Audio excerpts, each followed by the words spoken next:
بسم اللہ الرحمن الرحیم۔ السلام علیکم ورحمۃ اللہ وبرکاتہ۔ جزا اللہ عنا سیدنا محمد اللہ و اہلہ۔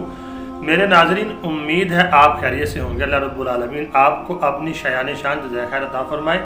آج کی جو میری ویڈیو ہے اس کا تھمبنیل اور ٹائٹل یہ ہے کہ حضرت امام مہدی علیہ الرضوان کے ناقابل شکست ہونے کی وجہ، کیونکہ ان کے پاس پیارے نبی صلی اللہ علیہ وسلم کی ایک متبرک چیز ہوگی۔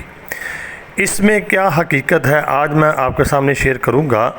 آپ کو میرے ناظرین پتہ ہے کہ حضرت امام مہدی علیہ الرضوان کے ظہور سے متعلق میں نے آپ کو کافی ویڈیو بنا کے دی ہیں۔ حدیثوں سے ہمیں معلوم ہوتا ہے کہ حضرت امام مہدی علیہ الرضوان ناقابل شکست ہوں گے، صرف دجال کا مقابلہ نہیں کر پائیں گے، باقی اللہ تعالیٰ ان کی بھرپور مدد فرمائے گا۔ ان کے پاس بڑی قوت ہوگی، روحانی طاقت، روحانی قوت ہوگی جس سے وہ ناقابل شکست ہوں گے۔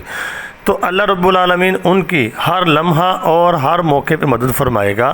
تو ان کے پاس نبی پاک صلی اللہ علیہ وسلم کی ایک متبرک چیز ہوگی۔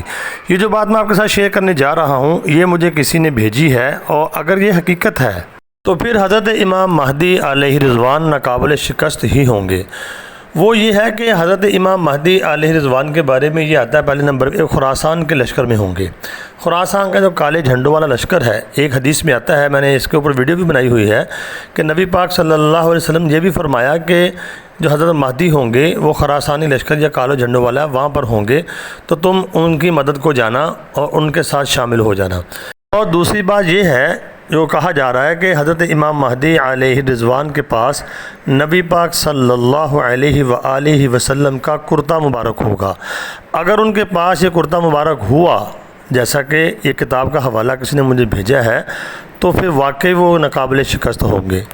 تو نبی پاک صلی اللہ علیہ وآلہ وسلم کی دوسری حدیث بھی ہے کہ وہ کالے جھنڈوں والا لشکر ہوگا، خراسانی لشکر، اس میں ہوں گے، ان کو پہچان کوئی نہیں پائے گا۔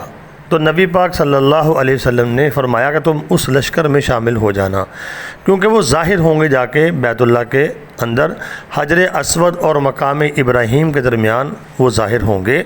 تو میرے ناظرین، حضرت امام مہدی علیہ الرضوان کا ناقابل شکست ہونا پہلے بھی یعنی کہ حدیثوں سے ثابت ہے، لیکن اگر کرتا مبارک آپ صلی اللہ علیہ وسلم کا ان کے پاس ہے یا ہوگا تو سمجھ لے سونے پہ سہاگا ہو جائے گا۔ تو یہ بات کتنی حقیقت ہے آنے والا وقت بتائے گا، اللہ سب سے بہتر جانتا ہے۔ یہ کسی دوست نے مجھے حوالہ بھیجا کسی کتاب کو، تو میں نے آپ کے ساتھ شیئر کیا ہے۔ تو بڑے قابل اعتماد ساتھی ہیں، انہوں نے مجھے بھیجا تھا، تو میں نے کہا آپ کے ساتھ میں شیئر کر دوں۔ تو اگر آپ دیکھتے ہیں حضرت امام مہدی علیہ الرضوان کے ظہور کی نشانیاں بالکل پوری ہوتی جا رہی ہیں، ظہور اب قریب ہی ہے۔ تو کالے جھنڈے والا جو لشکر ہے خراسان میں، اس میں بھی حضرت مہدی ہو سکتے ہیں، ممکن ہے کہ وہ جہاد کے لیے شامل ہوں اس لشکر میں۔ تو اللہ رب العالمین سے دعا ہے اللہ رب العالمین ہمیں حق والوں میں ہمیشہ شامل رکھے تا دم زندگی۔ جب تک ہماری زندگی ہے ہم حق والوں کے ساتھ رہیں اور ایمان کی حالت سے دنیا سے جائیں۔ اللہ رب العالمین ہمیں فتنوں سے محفوظ فرمائے، اور جھوٹے اور نقلی مہدی جو بنا بنا کے پیش کیے جا رہے ہیں ان سے بھی محفوظ فرمائے، امت کی حفاظت فرمائے۔ قرآن و حدیث کی روشنی میں آپ نے اپنے آپ کو لے کے چلنا ہے، انشاءاللہ پھر گمراہی نہیں ہوگی۔ اللہ رب العالمین میری بھی اور آپ کی مدد فرمائے۔ تو میرا چینل جو ہے اس کو بھی سبسکرائب کر دیں۔ السلام علیکم ورحمۃ اللہ وبرکاتہ۔